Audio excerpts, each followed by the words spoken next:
দেখাবে একই তো বিরিয়ানি কড়াইটা ভাত দেওয়া হলো। এখন মাংস, এখন দেওয়া হচ্ছে আলু। মাথাটাতে সরাই নিয়ে মাথা পড়েনি ওর।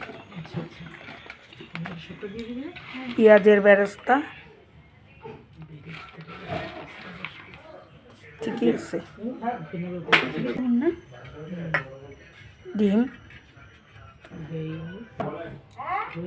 ধনে পাতা, কিশমিশ,